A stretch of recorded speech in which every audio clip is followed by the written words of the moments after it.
Dulasini Sandamali, you can start. Okay, sir.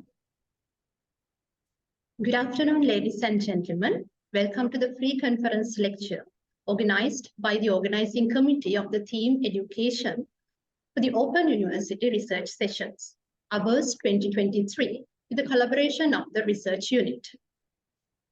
Artificial intelligence. It has become a topic of current interest within the field of education. Once Erika Twain has stated that we are at an inflection point in the history where we can shift the use of artificial intelligence in education in the right direction. So, our pre-conference lecture today is on how artificial intelligence can be used for open distance learning. Our guest speaker is Senior Professor Asoka S. Karunananda, affiliated to the Department of Computational Mathematics, Faculty of Information Technology, University of Moratuwa.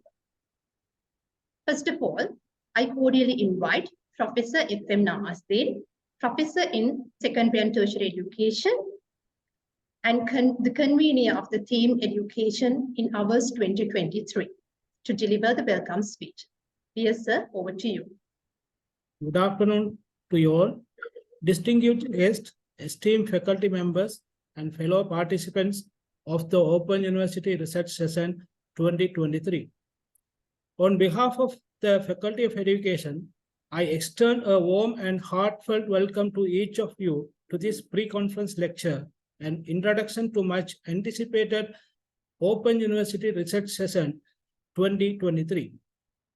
Today, we gather virtually to explore the fascinating field of artificial intelligence and its potential to transform open distance learning.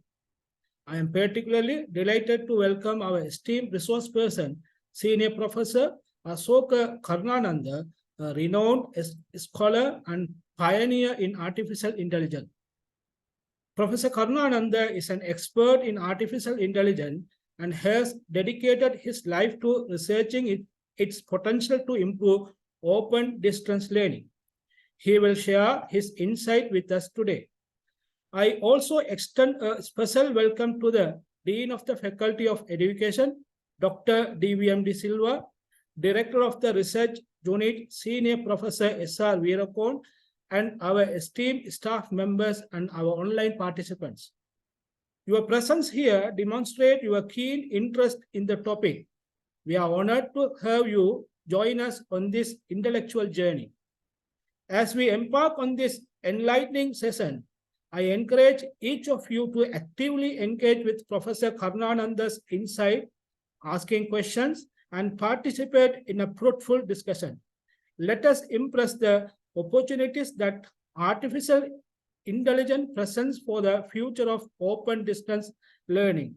Thank you for your presence and participation. I wish you all a stimulating and enriching learning experience. Thank you. Thank you very much, sir. It is now the time of the highlight of this event, the pre-conference lecture on how artificial intelligence can be used for open distance learning.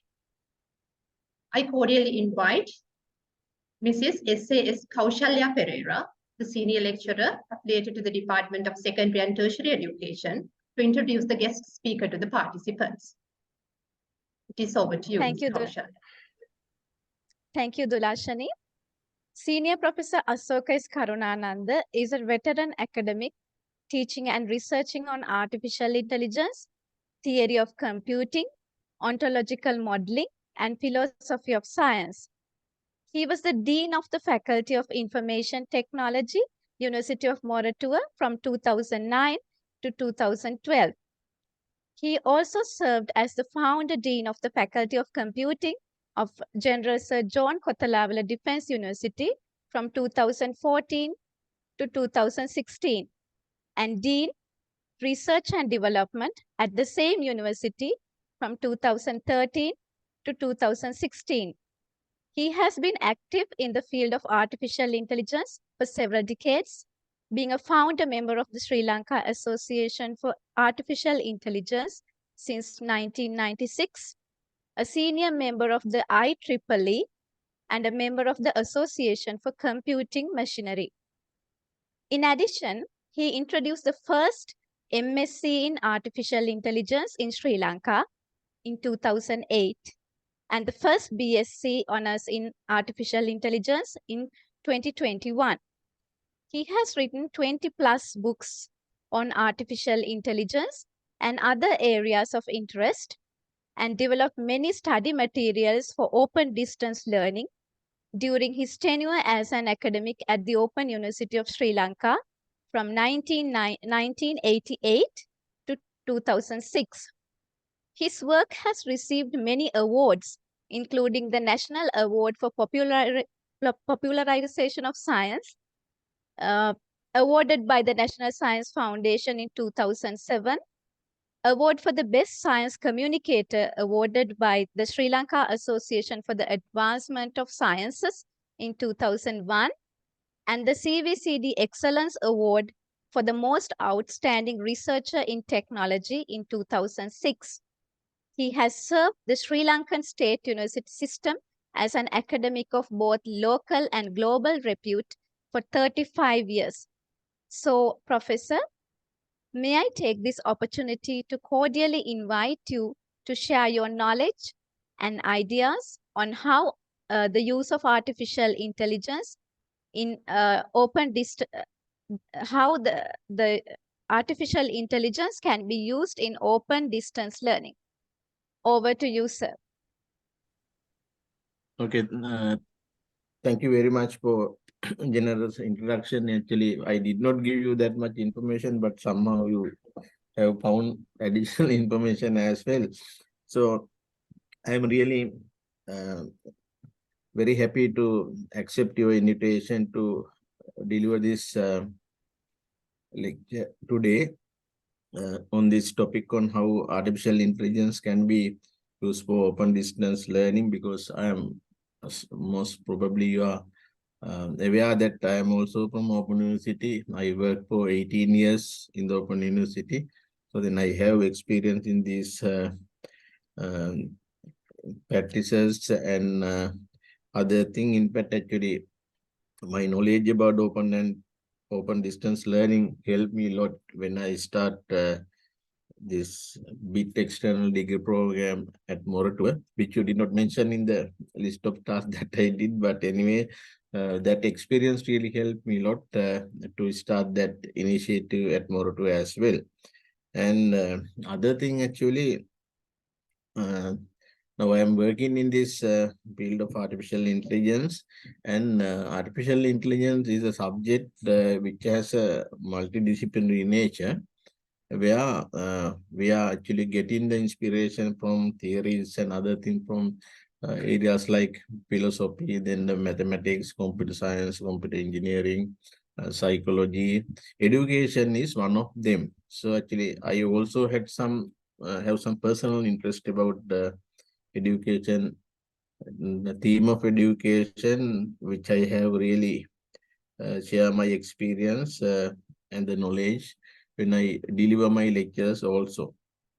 So then I am not really enjoying any other profession, but I really kind of committed lecturer in my discipline.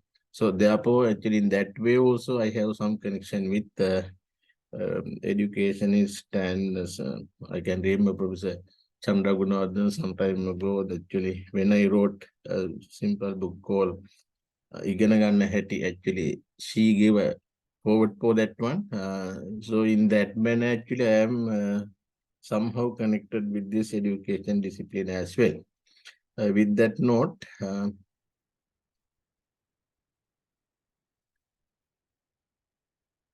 so good afternoon to everyone again.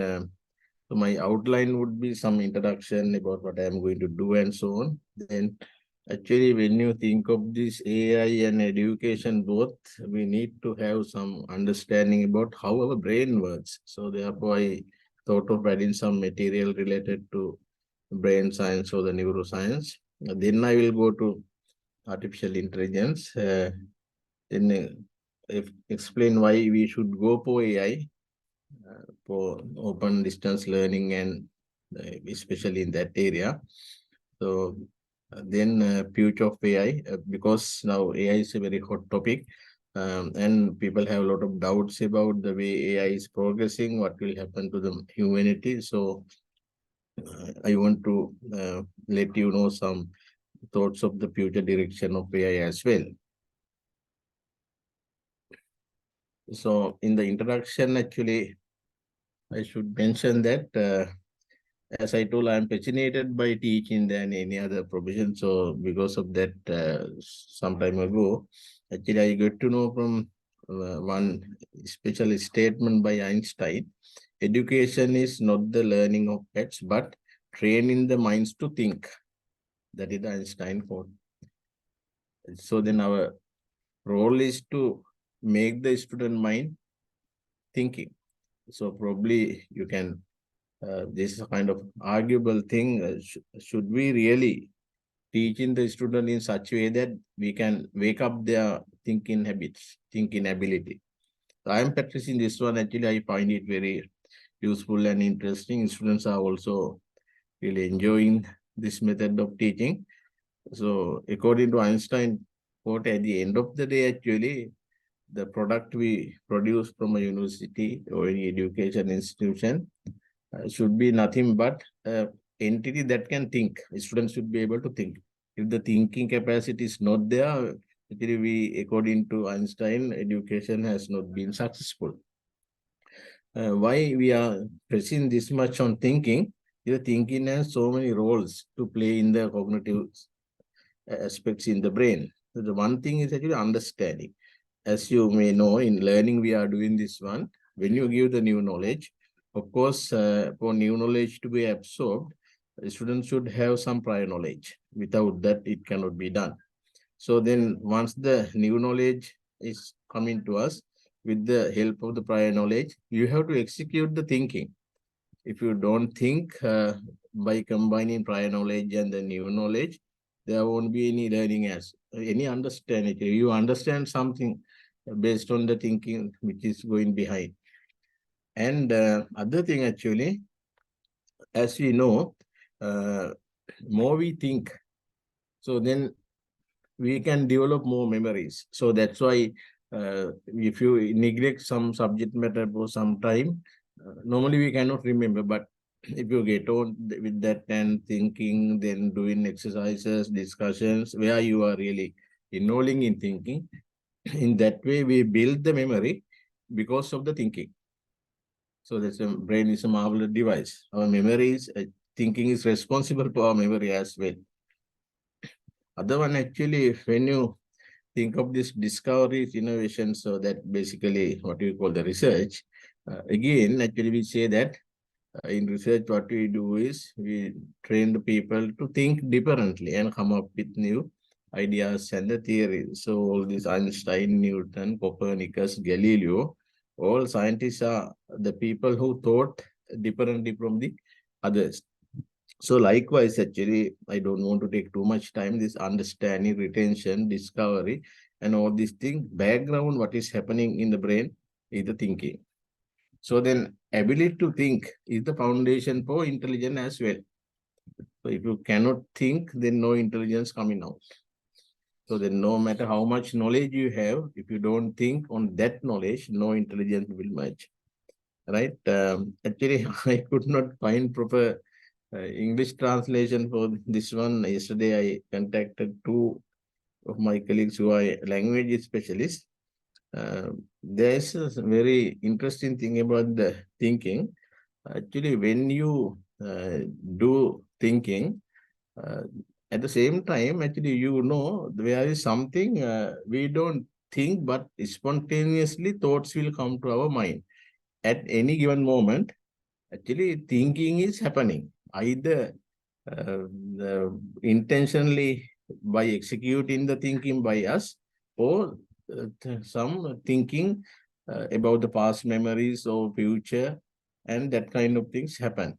So then in Eastern culture, these two words are there. We have something called hitanama, other one is called hitenama. Then actually when you do more thinking, so then you can make the thinking effortless. So that is very important for students when you think of this exam, sitting for exam and so on. At the time of exam, actually, you don't have time to think, but actually you must have practiced the things in such a way that at the exam, spontaneously thoughts will come. So then this transformation is very important actually. If you really want to be an expert in some particular area, then you have to develop the thoughts in that area in such a way that at any time it can automatically comes out. So then it is AI. Actually, AI is trying to understand because our key term in this topic is artificial intelligence. So then that term intelligence is there. In AI, what we really trying to do, we try to understand intelligence and build intelligent machine. That's what we really want to do. Okay.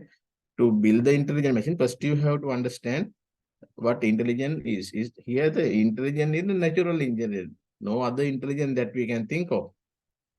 So actually now we are in the age of intelligent machines, right?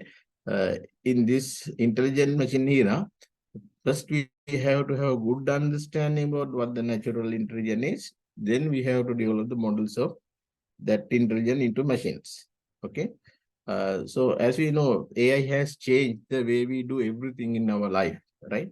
So, but when you say AI, there's nothing but that is our natural intelligence. Okay. Natural intelligence in the sense we generated this intelligence by executing the thinking in our brains. So because of this reason, I would like to highlight few points about the brain. Actually, without understanding the nature of the brain, we cannot really understand how AI also works. Okay. So then fundamental structure and the function of a brain, you actually get, I have to simply, okay. Essential for actually this structure and the function of the brain are essential two aspects to study the artificial intelligence as well as the brain. I'm sure in educational psychology and so on, people talk of brain as well. We all know that Homo sapien has kind of got a evolved memory, but the evolution had taken millions of years. It's not some overnight product. Other animals are also having brains, but our brains is the one which is evolved in a positive manner. Then humans are more intelligent than other species due to thinking ability. Okay, very important. Actually, I'm going to position the thinking in the next slide clearly. So then when you take neuroscience, the neuroscience is the one which really proposed the AI people what are the kind of intelligence in the world. Neuroscience has identified two forms of intelligence. One is logical, analytical, and algorithmic based intelligence, which manifests in our left brain. And other intelligence is called training based intelligence, or practices, experience kind of things are manifested by the right hand side of the brain. So actually, based on these two areas, these two findings in neuroscience, then AI people have identified two broad areas of AI as symbolic AI and the non-symbolic AI.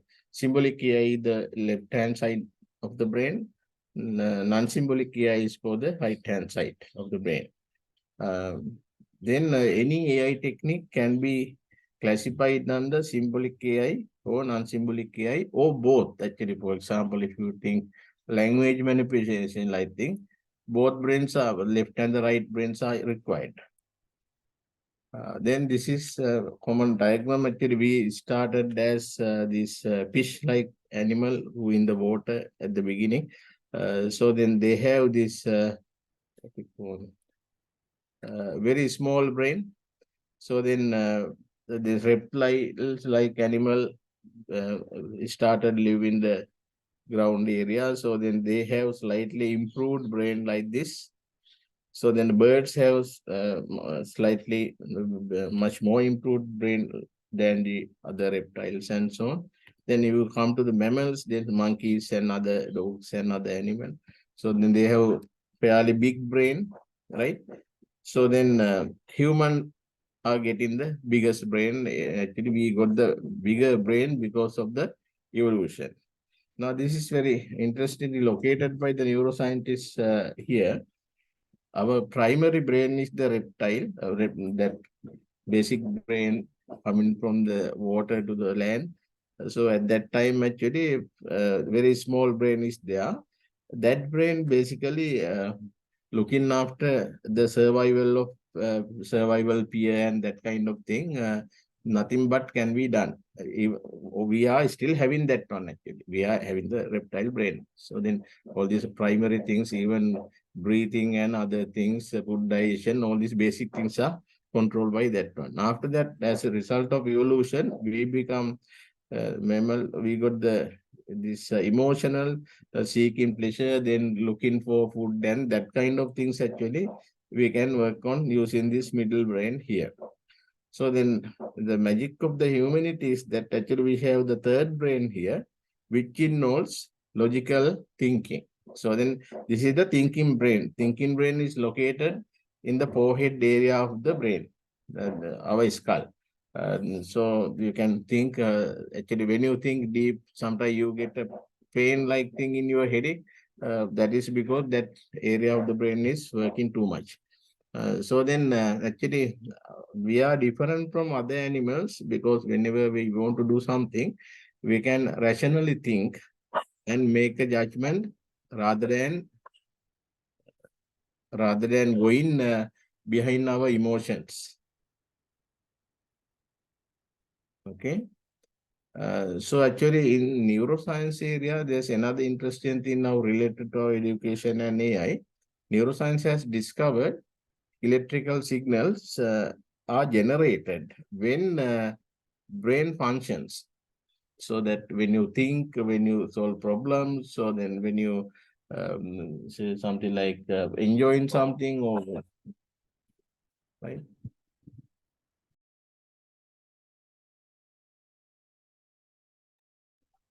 Okay, so then sorry about the disturbance. So then electrical signals are generated by the brain. By analyzing these electrical signals, actually we can make some judgment about the kind of mental process going in. This was discovered by Richards in 1875. But actually, what is really interested is this, depending on the action we do, you are getting different electrical signals. These electrical signals are named as alpha, beta, delta, theta, gamma, and so on. What is interesting here is, even though Richard discovered this one in 1875, in 1934, this another English Berger, this English surgeon, I think psychologist or some surgeon, basically, he discovered that electrical signals can be externally captured. So you don't need to dig into the brain to get the electrical signal. So then here I have shown you one small device, which is some around the price, the price may be around 25,000 or whatever. So then here you can see there's a sensor location. This location can touch our forehead area and capture the electrical signal coming underneath that particular location. So then I have been doing some, actually this one is basically positioning the education related EEG signals, not all other things. Okay. Now here we have this brain task map, different tasks of the brain. Different tasks that we do are responsible or manifested by the different parts of the brain. You can see this motor planning, verbal expressions. So like that from internet, you can get this information. But I have highlighted here this on our forehead left-hand side location, FP1 location. That is the place actually which is responsible for our attention. Okay, attention is something really required when we are doing education. No? So then education related, that in Japan like countries, student in the classes, they are wearing this kind of headset. Then teachers can monitor whether students are really learning or not. So whether they are maintaining attention. So for education field, And probably you have heard of some latest development throughout the world. That is what we call mindfulness. When you do the mindfulness meditation, also this is the location which is emitting this EEG signals. So then EEG waves are like this. Depending on the frequency, actually, this lowest frequency is delta. So then 3.5 hertz like that. Next level of thing is the theta, then the alpha, beta like that. Waves are there. So actually, say for example, when we are sleeping, deep sleep, basically dreamless, right? Then we emit these beta waves, delta waves. So then theta waves are basically when you do this mindfulness meditation and that kind of thing, problem solving. So then mind is bit of active, but not sleeping.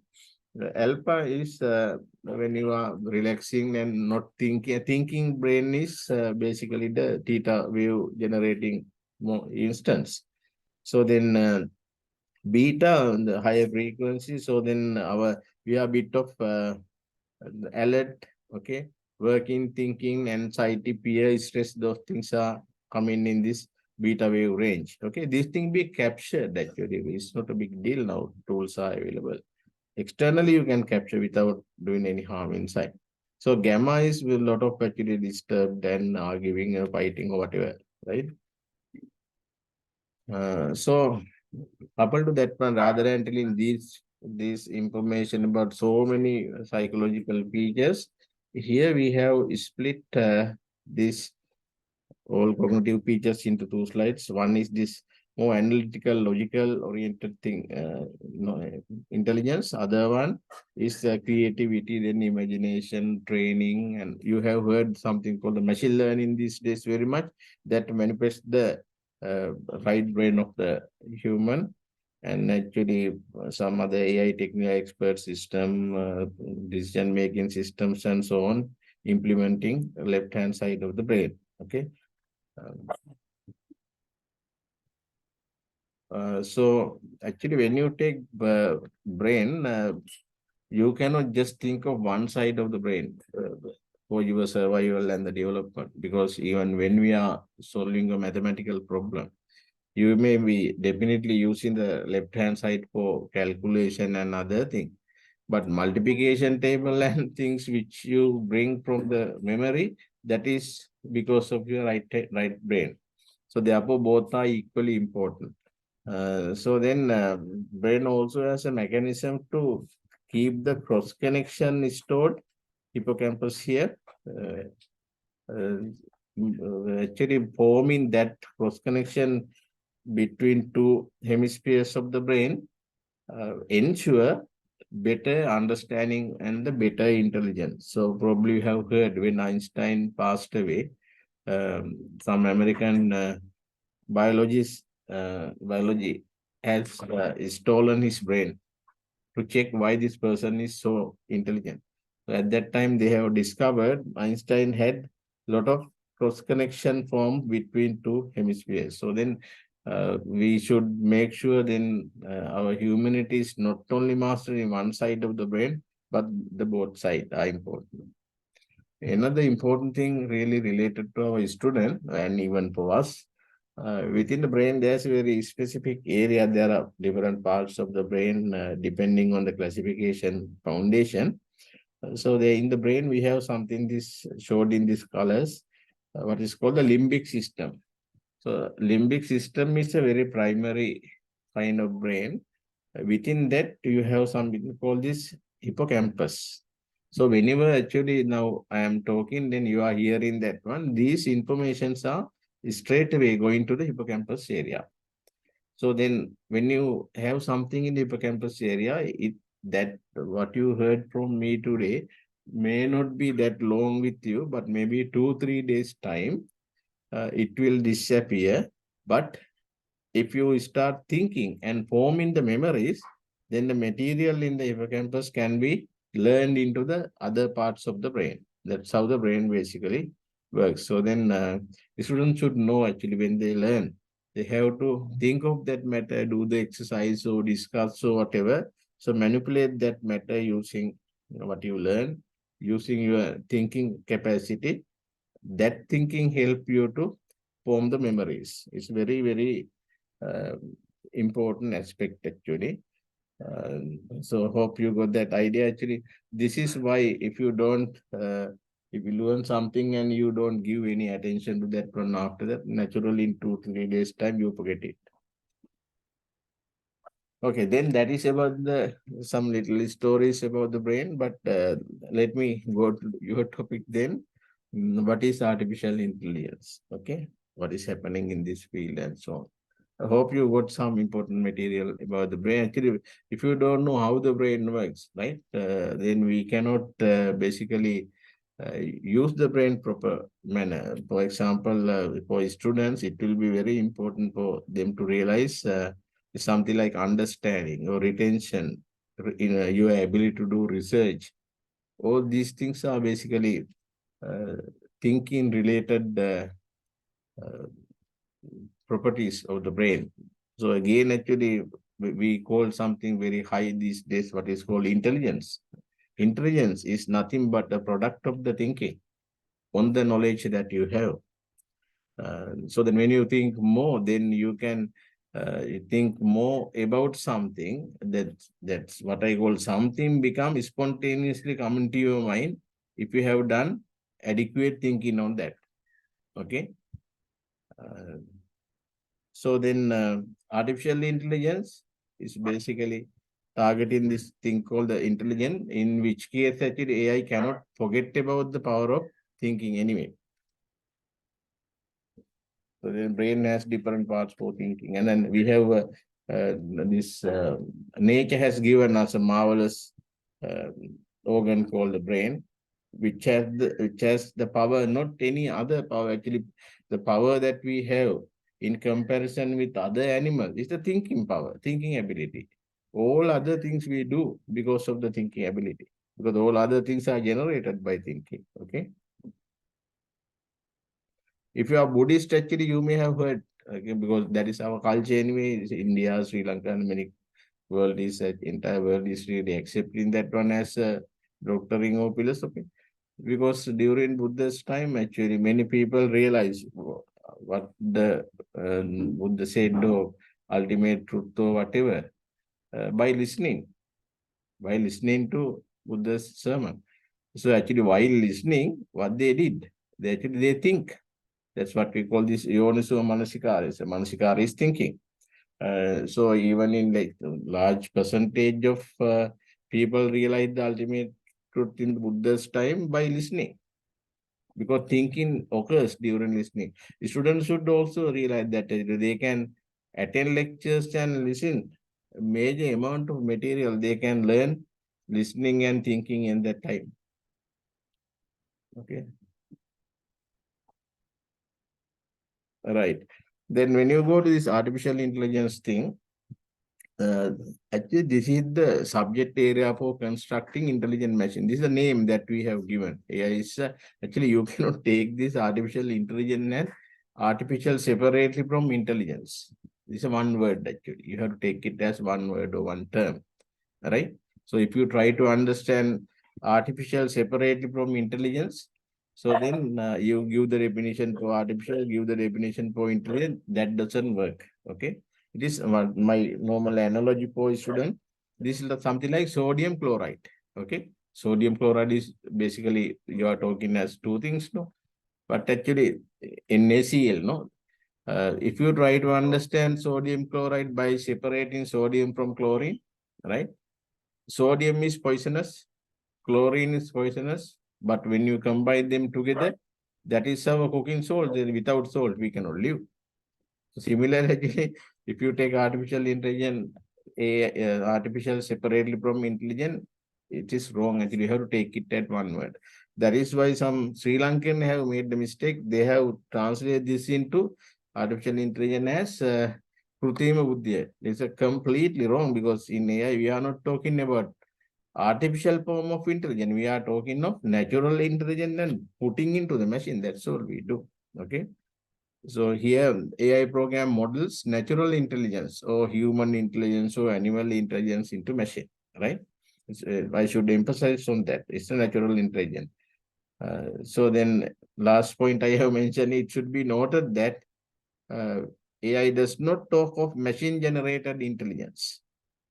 Okay, opposed to the natural intelligence. No such thing. We are dealing with natural intelligence. More you know about the natural intelligence, you can develop more artificial intelligence systems.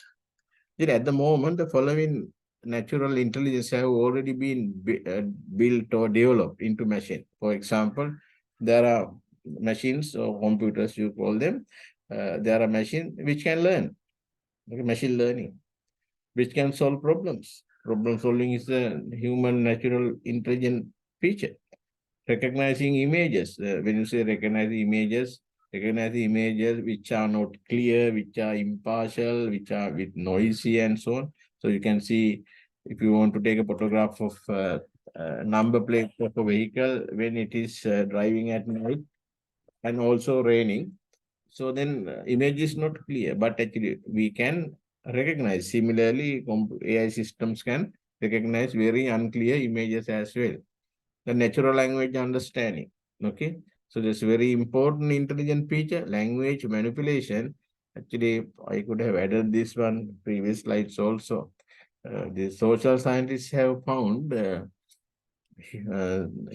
human being started to develop very fast after after using the languages. Okay, especially the written languages. Okay, so then you have symbolic, the symbols. So then nowadays, any language can be understood by computer. You can communicate with computers now using normal languages, what you call the natural languages. Right now, computer can actually, when I talk in English, now there are tools available to translate this one into Sinhala or some other language, and this people can listen that way. Computer vision. So the medical diagnosis, it's an intelligent task.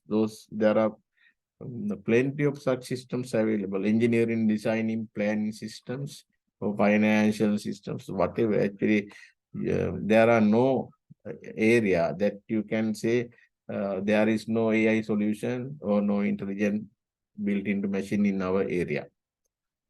It is everywhere now. Okay.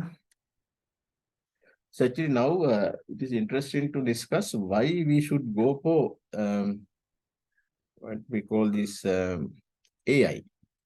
Why are we worried about going for AI solutions? Right? So then I invite everyone to listen this one very carefully because there are some very important material for us. This is the reason actually. In some tasks, machines are better than human. Okay? Because we all know that no matter how capable we are, so sometimes due to biological reasons, okay, we are tired, we are hungry, angry, or emotions, all kind of things are there, under which condition our performance are changing. So therefore, actually, we cannot say human beings are better all the time than the machines. Okay, so then these are some examples where we have this issue of what I call the concern about machines are better than human. There are situations actually when too many parameters to be considered for decision making. Okay. And then there are 10, 15 parameters actually. So we cannot make decisions. Sometimes you might think, this is a big one. No, it's not big actually. Even if you want to buy, say, some laptop or whatever, okay, you would buy a laptop. So then actually you have to consider prices, one dimension. Okay, then different makes or the brands of laptops. So they are the manufacturers, the location where you can buy. And so sometimes their durability or battery life, additional features, after sale service, right? Whether to buy it online or you go there and in person and buy it. Now, how many parameters are there? So now you can have a nice AI system which will help you doing online shopping, which has some intelligence to guide you in the appropriate manner. Even if you think you want to take a taxi uh, and you want to go from, say, Colombo to, say, your hometown to Kandy or whatever. So, how many options available? You can try Pick Me, you can try Uber, then you can type Kangaroo or that kind of cab. You can take a bus, you can take a train. So then, can a normal human being tackle all these parameters quickly, accurately at once? No, it is not possible. So then in that case, AI solutions are much better, right? So human have the capacity, problem of the limitations of capacity, basically, when we have many things to be tackled at the same time. Of course, at home, if you are doing some work, so then somebody come and some a child or someone come and disturb you, then you get angry because you don't like many parameters to be considered at the same time. Then actually when we need to explore unknown environment, that is also another interesting thing. This is not, I am talking, this Pathfinder AI program went to Mars and explore there. No, actually, even in day-to-day life, say for example, you go to, I haven't been to Oloville, this Southeastern University, okay? So when I am going there, to me, it is an unknown environment, right? I find it very difficult to find my way. So, but AI program can very easily direct you there. Even, say, for example, you want to do e-channeling for a doctor. E-channeling environment is nicely implementing unknown environment for the patients because patients don't know about who are the doctors, where the doctors are coming, then time, day, and all this information are available in. So when you say unknown environment, it could be channeling a doctor, unknown environment for ordinary person, right? Even previous example, like buying a laptop may be unknown environment for ordinary person. Another interesting thing actually, this longer access time for information in the brain. It's a funny thing actually, even though we have knowledge, uh, quickly we cannot access the knowledge in the brain. Sometimes we know that in the exam this happens, no, then you know that that is there, but you cannot access that information. So there's a reason actually. This normally our human brain is what is called associative memory. Then you recall something by lining up other related things for that one. That's why we call associated memory. Then if you lost your key, so then you might relate that one. I closed the door in the morning. So then after that, I had the key, but I cannot remember when I came to the gate. Padlock was open. I just pulled it. So sometime key may be over there on in the car or like that. Actually, you can relate so many things and find it. That's what we call associative memory.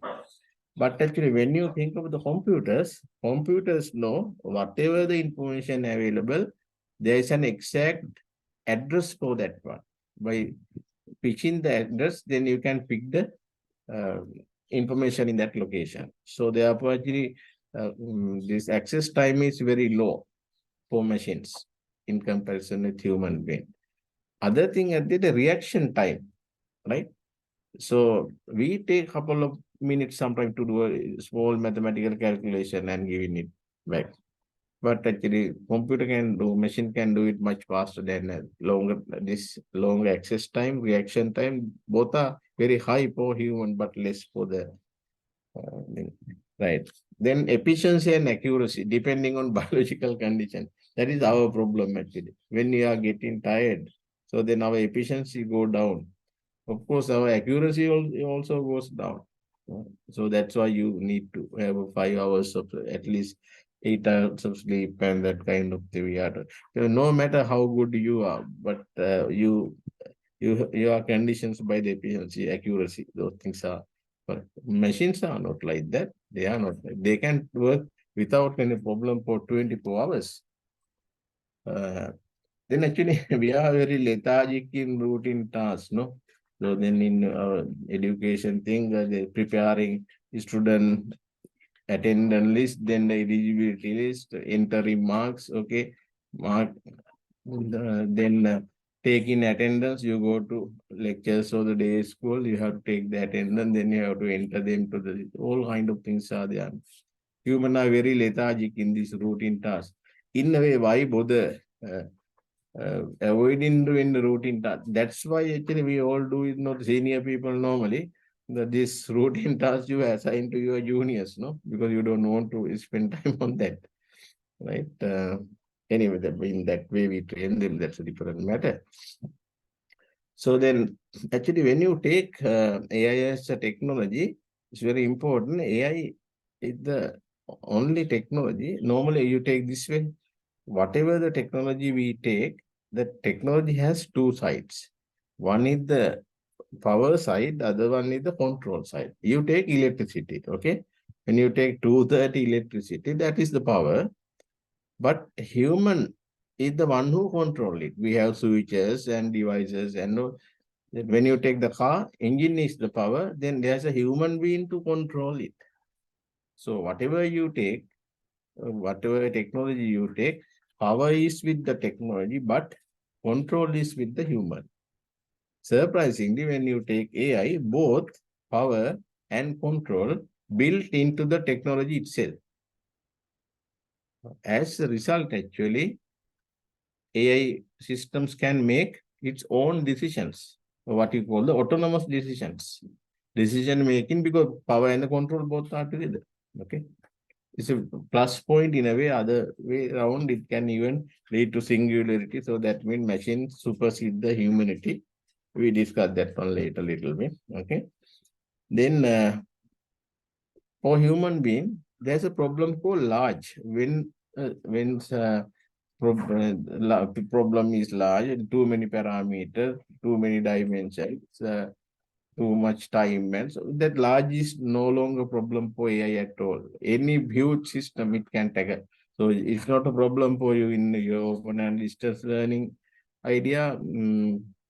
So the number, normally all the lecturers are telling that I have say 500 students in this for this module. 500 students have registered for this module. So then if someone asks you to, shall we increase the student intake from next year to 750? We normally don't like it, because when the number is larger, we have more work now. We are tired and marking and all. But actually for AI system, this large is not a matter at all. So now you see these things, involvement of many parameters, exploring unknown environment, okay, longer access time, longer reaction time, efficiency, accuracy, lethargic situation in the routine tasks and so on. Don't you think these concerns are matter for you ODL as well? Yes. That is there. Actually, normally the way whatever the lecture I give on use of AI, I talk of this kind of slide telling about where AI actually, why we should use AI. So after giving this slide, then people are coming that in my area, whether it is education or it is business, it is politics or agriculture, law, whatever the domain, these concerns are there, no? You need answers very fast. Okay, you need accurate answers. Okay, you don't want to keep this old people who are not efficient. Like this, you want to make things efficient. Okay, but old people may have better knowledge. And then even though better knowledge, their access time for that knowledge is longer. So now I'm asking a simple question from you. Actually, don't you really take all these things as your concerns also in ODL? I think the answer is yes. These are the things. So then therefore AI is really important for your domain as well. AI for ODL, and then I have found some of the reasons why ODL should be using AI. Okay. So actually one thing that personalizing instructional material. Now, normally we have instructional material, whether a student can understand it or not, that is there. So, but actually with AI support, you can have the student profile separately. So then past exam marks and other thing. So then just like a human teacher, very good lecturer, analyzing performance of the student in the previous years, then for which subject he has higher marks and which subjects he got lower marks and so on. Remember, eventually, actually, when you say very good this instructional material system, so that means it is tackled by a human being. So then if human being can very good, the personal instructional material mean, think of a very good lecturer who is offering the instructional material to a student by looking at his past performance, his weak areas, his strengths, so his time availability, whether he's doing a job or not doing a job, married or how many kids, and all these things are actually good lecturers. Sometimes consider all these things together and recommend him some instructional material accordingly. So then you can have instructional material prepared for weak student, middle level, and the advanced student. Personalizing is actually lecturers don't have time to go by the personalized measures because they are all loaded with so many other things. And automating routine tasks, it's very important. Actually, attendance, taking attendance, then all your actually scheduling things, so even maintaining lecture theaters. Then you want to make sure that even though you have no lectures, but day school tutor clinics like concepts are there, no? Automating routine tasks, right? Then actually creating adaptive and customized assessment. Actually, we are giving assessment for all students same, no? So then you can think of assessment which are somewhat deeper and depending on the level of students and so on, right? So you can bring the ODL into a new level where assessment are student with this individual base. So then, right? So that's this is exactly what we do. No, so when your son or daughter is not performing well in the school in certain subject, so then you get a tuition master to home. No, it's a private tuition kind of thing because the individual attention is given. That way, we know for a fact student can be improved. Okay, then extending learning opportunities for students. Actually, uh, using this kind of, now there are enormous amount of learning material on the internet now. So then you can recommend those material, and some of the material are free of charge, everyone can access. So then the student can be guided to go for different. Think of a very good lecturer. Very good lecturer will do all this to what make and then, right? Helping teachers in effective teaching, right? Improving the teaching effective manner. That because I have a concept, I call this enthusiasm driven education. So in all my lectures, before telling the theory, I bring some stories and background material to develop the interest about the subject among the student. So then once they develop the interest, because of the interest, they want to learn the theory after that. Okay. Likewise, you can practice various teaching strategies. Then improved human machine interaction. Now you can see the ChatGPT like things are very interactive for people to communicate and get an answer. Remember, ChatGPT is a gigantic idiot. Okay. It has some capabilities, but if you don't have intelligence, if you use it, then you are in trouble. Okay. The classic example that I give about ChatGPT for my student is, in all villages, there are some places like Valavu, whatever you call it, no, big houses. In those places, there is a kind of work, a laborer-like person at home. He has a lot of energy actually. He can climb trees, then he can do cultivation, then he can clean house, or then he can look after buffaloes and so on. He can do whatever you tell. But actually, if you don't give the instruction to this gigantic idiot, what happened? He will do crazy things, no? Similar thing will happen with the GPT also, right? If you want to really use the ChatGPT effectively, you must be an intelligent person in the first place, right? That is very important. So then improving pedagogical aspects in teaching and learning, then enabling conduct of research in education. Actually, AI can collect data required for your research, analyzing student data, then the instructional material related data, then the all kind of data can be parallelly collected when the profession is move forward. So then actually you can, all these things now, OpenAI and other places can ask me, how can you deploy these kind of large AI solution? Then how much, what are the computers required, what software and hardware? So now that matter is solved now, then you have cloud. So I think entire world is moving towards cloud. It's a kind of open space where having a lot of hardware in the software power. Okay, you don't need to buy hardware anymore. You don't need to buy software anymore in the future. So they are already there in the cloud as a service. So then you can access those. These systems can be deployed in the cloud. So then everyone can access. In the university, you don't need people to maintain your old computer, then buying hardware, buying software. And no need actually. You can you don't need money for that kind of thing. You can save a lot of time. Anyone can access the cloud and get the service. That is more important. It's an on-demand thing. Where if you use, then only it will charge from you. Even though if you are a subscriber there, if you don't use it, based on usage, they will charge, right?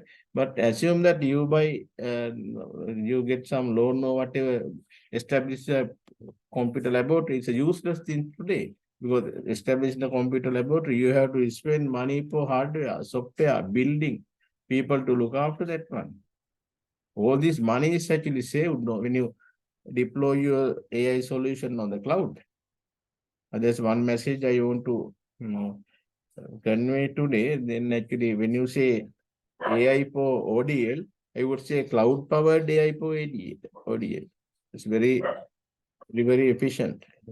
So then sometime actually you buy a machine for particular purpose, big server in the university. So very rarely you use. I know this multimedia and other things, people are having dedicated computers.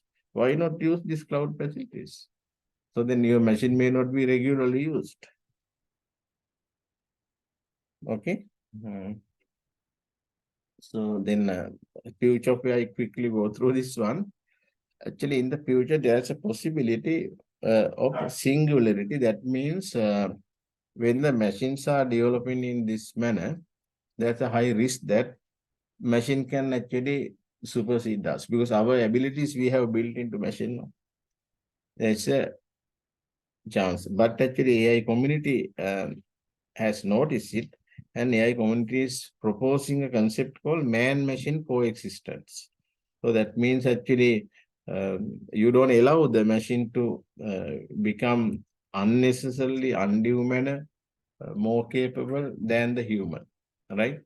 So if actually most of these AI concepts demonstrated by what I call this science fiction movies.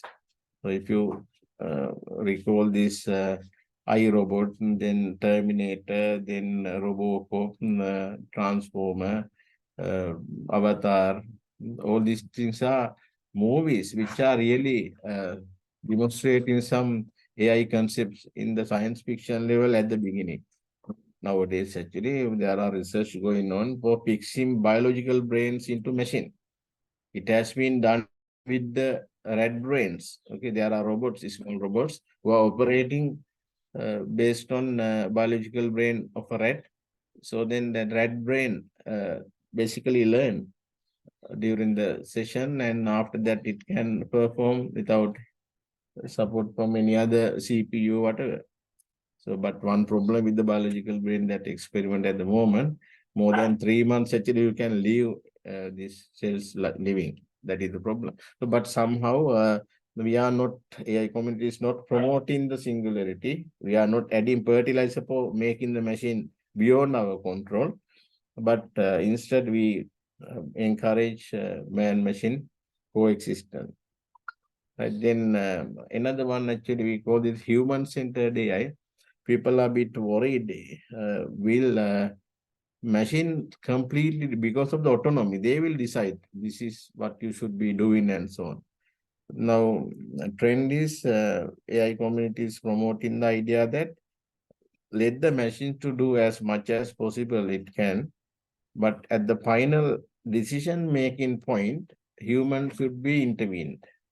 The human-centered AI is that actually human will be a part of it in the decision-making process at the last point. So you can, if you have used ChatGPT, you may have seen once ChatGPT has generated an answer, it does, you want to try another answer because it is asking your opinion, whether to go forward or whether to accept this one as it is. Then another one actually is explainable AI, because that's a very, very important thing. This is really addressing a big limitations of our field some time ago, because when there are so much of data, people went behind the machine learning solution. The machine learning solution just based on data, you cannot make sense the solution. There is no explanation ability, right? So then to introduce the explanations into the machine learning solution, we need this explainable AI. That what is really happening. Actually, my example for the student, that explainable AI is not a magic actually. When you take a blood report, your full blood count or the WBC plate, that all these kind of things are there. No? So for ordinary people like us, so these are just numbers, only the data.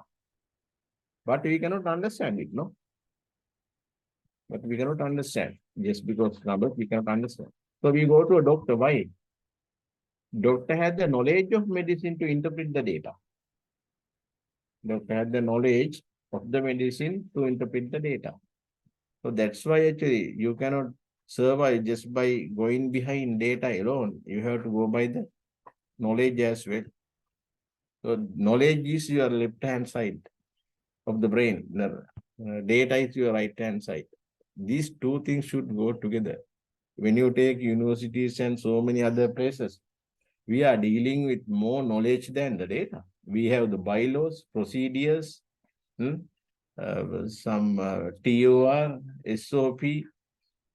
All these things are knowledge, no? When a person drive on the road by cutting a white line, then policemen come and try to charge you. Is he using data or the what is called knowledge related to this kind of offense? That is knowledge. So then actually this explainable AI is really encouraging us not to go for data alone, go for the knowledge also, decision making in AI. Then there's one more thing that I would like to highlight. This AI is talking of something called area called cyborgs and the bionics. What is field is called bionics. Actually, what we develop is called cyborgs. Here there are, what we are talking is human with extended physical and mental capacity. Okay, say for example, there's a person who lost a leg. So then you can fix artificial legs. Now these days, artificial legs, you don't need to limping after fixing them. Then you can walk in the normal manner. So because you let the robotic leg to learn while walking. So after that, it will walking in the perfect manner. So if you if you give an extension to this disabled person by using AI technology in that manner, we call it is a cyborgs. Okay, then actually now funny thing is this, people are so interested in making cyborgs by extending the physical capacities. So future of AI should be such a way that we should have cyborgs by extending the intellectual or the mental capacity. AI should take that role. Actually, AI has to develop in the future. What we expect from AI is not to help us anymore as a supporter, but make we capable of doing that one. For example, parents can we know this one happened sometime for year 5 scholarship exam. Mother is answering the exam questions on behalf of the child. What happened? The child never developed the required skill, no? Similarly, actually, if AI systems are solving all our problems or thinking for us, so then memorizing for us, all these things, if it is doing, so then humanity will end up with no brain. So actually, what should happen? AI technique should support people to improve their cognitive skills like problem solving, then thinking, so memorizing, emotional balance, all kind of things. Cognitive skills should be extended by using AI. And this is the thing actually important thing for education, because in the field of education, you can touch upon another level where actually AI is helping not to deliver the material to the student, but to help help the improvement of their cognitive capacities. Okay, they are thinking, then creative thinking. So then there are various memory. So then problem solving like that. That is something that people are really interested at the moment. It is extremely important. Otherwise, actually, it will be a problem for the mankind. You know, actually, this has happened already for the physical thing, because some time ago we know we have a lot of this concern about this vehicles, or then air conditioned environment. Okay, so then these elevators in buildings, you never go on the stairs anymore. No? So like that, what happened? Our opportunity for having doing some natural exercises, we lost that opportunity because of these machines. Right? What happened now? Sometime later, people realize because of machines, our physical health is going down. So what happened? Then naturally people develop machines for exercise. So now in the gymnasiums, you have treadmills and all kind of exercise machine. So then machine caused poor health with us. So now another kind of machines are making helping us for improving our physical fitness. Exactly on the same token, you can do this one also, because AI has built the intelligence into machine drastically, very attractive manner. No wonder you can say, we have to say it is good. But at the same time, if you don't improve the cognitive capabilities of human being with the aid of AI, then humanity will have a kind of no race anymore. Okay, then that's the end. I don't know whether you have many questions or few questions, because I have another lecture at 3:30. Then if you have any concern or questions or some suggestions, ideas, whatever, I can accommodate you. Thank you very much for listening very carefully and paying your attention. Okay. Okay, thank you very much, sir, for the very informative lecture, and also it was a great pleasure to listen to you. So now we are moving to the question and answering session. So the floor is open for the participants to raise your questions and have further clarifications on today's lecture.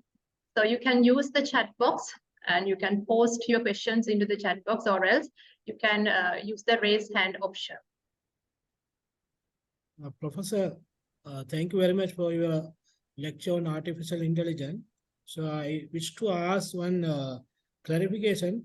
So can we integrate the virtual learning assistant with the LMS, what we are using mostly in our open distance education? Of course. Actually, because I cannot tell straight away what is the technology directly, but for AI system, any available technology can be integrated. That is possible. Are For there any example, fields of actually, theirs? for example, that you can very easily integrate AI-based simulations for even physics, chemistry, engineering like subjects. These environments are available, but I don't know them by name, but that is really possible. Any technology you can integrate with AI system. Probably you do some internet search, you'll be able to find some. Okay, thank you.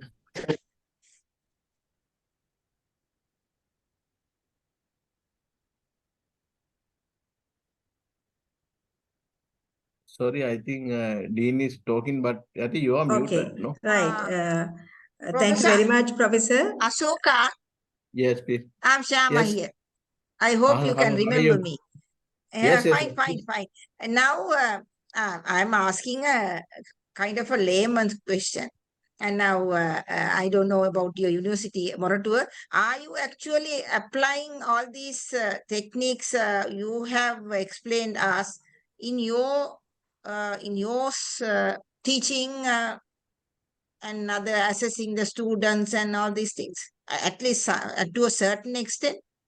No, actually, to a certain extent, we are anyway using, even in my case, in a personal capacity also, I am using, because there are various software environments. Even actually, if you just think of the ChatGPT, for example, and now students do the programming, they write the code in kind of half-baked code anyway. So then they get the things improved from the ChatGPT, even though that is not our expectation anyway. We are not expecting right. students to. So these technologies are anyway used. For example, I know our university system, Colombo University is using a lot of these learning aids for students based on AI techniques. They are there. Is there a limit for students? I mean, have you given any limitations? Or, I mean, to any extent they can make use of that facility?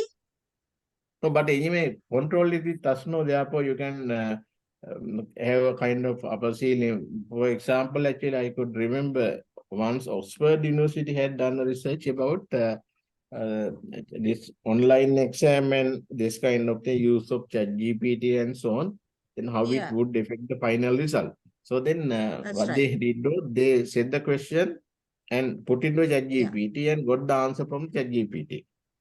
Okay. The professors did like that. Then actually what they did was they changed the question in such a way that ChatGPT cannot find more details beyond a certain point. So then they say that, okay, if you are going to use ChatGPT, you will be getting maximum of B grade. We have ensured that you cannot go more than B grade. So You then can go up to 8. That's right. All right. Yeah, I understand. So then All first we the test screening kind of, screening can do it system no, should be there, no? Yeah, actually, if you give the full control to AI or any technology, you are in trouble. I don't know recently whether you noticed in That's UK, right. That's right. it's a I understand.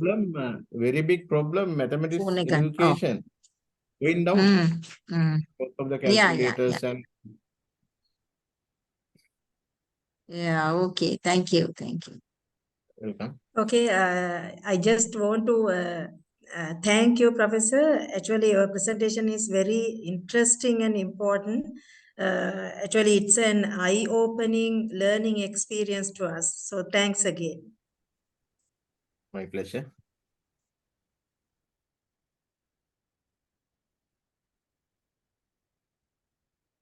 Professor, I'm Kaushalya Pereira from the Faculty of Education. So I have actually two questions.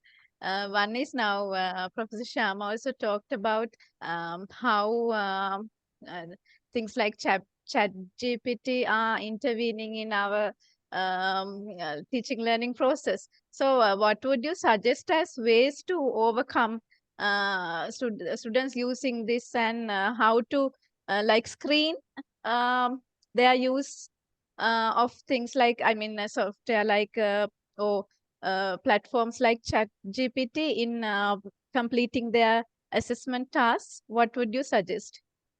No, actually now the point is like this.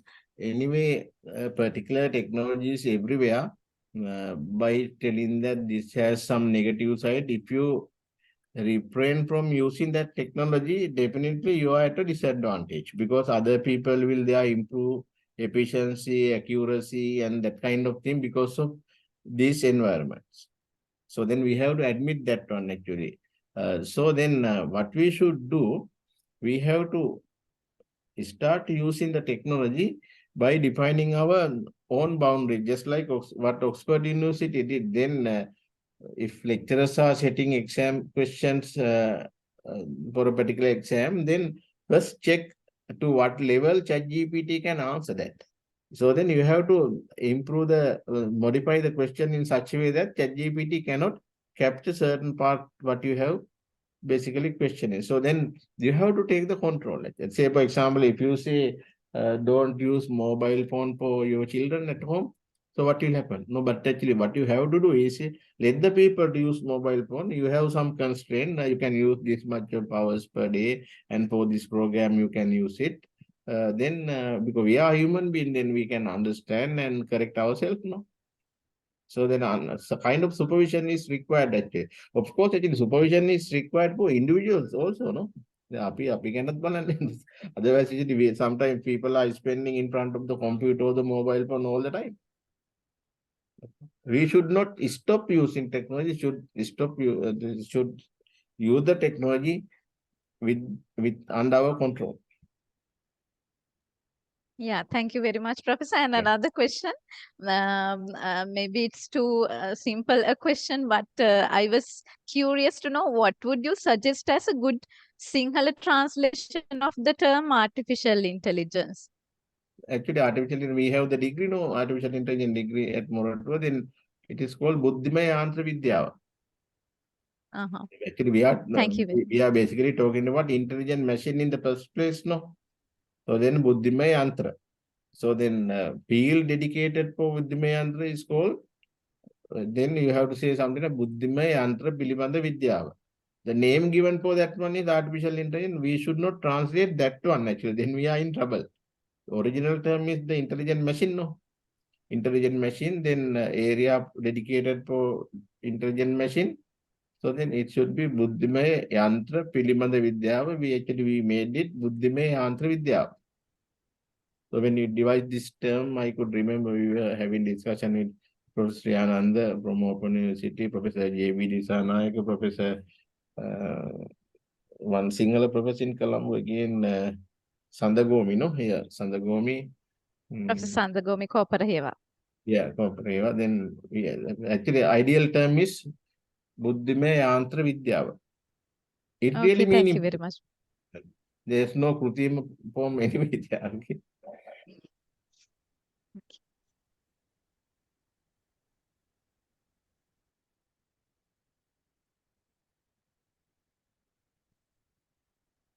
Right, it seems that there are no any other questions. So now I cordially invite Mr. K. Kethishwaran, the senior lecturer affiliated with the Department of Special Needs Education, to propose the vote of thanks. Thank you, Ms. Sandamali.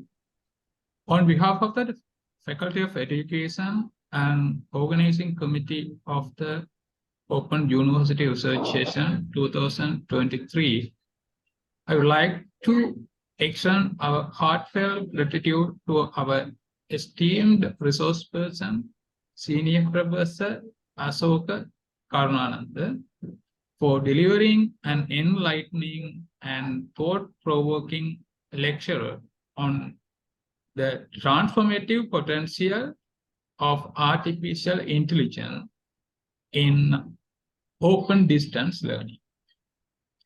Professor Karunananda is an expert in AI and was passionate about the topic. He explained how artificial intelligence could be used to make open distance learning more accessible, engaging, and effective. His insights have absolutely extended our understanding of possibilities that artificial intelligence present for the future of education. We also express our sincere appreciation to the Dean of the Faculty of Education, Dr. D.V.M. De Silva, for her support and guidance throughout the organization of the free conference lecture. Our gratitude also extends to the director of the research unit and organizing committee for their tireless effort in planning and executing this event successfully. Finally, we would like to thank our online participants for joining with us today. Your presence demonstrates your enthusiasm for exploring the intersection of artificial intelligence and distance learning. We are honored to have you as a part of our intellectual committee. Thanks once again to all who have contributed to the success of this pre-conference. Thank you, dear all. Let me also express my gratitude for inviting, for delivering the speech, and also in Shyama, like person, then some our old friends that I could meet at this time. So it is also great pleasure. So in the future, actually, if you need any assistance about, because I am personally interested in the field of education, because of that reason and my experience in AI, probably we can do some work, then I will try to help you in a possible manner. Okay. Thank you very much. Okay. And of course, at this moment, I especially thank our old friend, Professor Asoka Karunananda, for accepting our invitation. Actually, Professor Nawasdeen is the one who initiated this communication. And actually, I mean, nice to see you. And one of our old friends. Yeah, definitely, we need your help in future. Yes. Definitely, we will be contacting you for such webinars or workshops in future as well. Thank you so much. Okay, then hope you can release me now. Okay. Okay, thank you very much, sir, for that vote of thanks. And we hope that you had a highly interesting and informative session with us today. And we would like to end the meeting with many thanks to our resource person and for all the participants. So hope you will join with us for ours 2023 as well. So have a great rest of the day. Goodbye.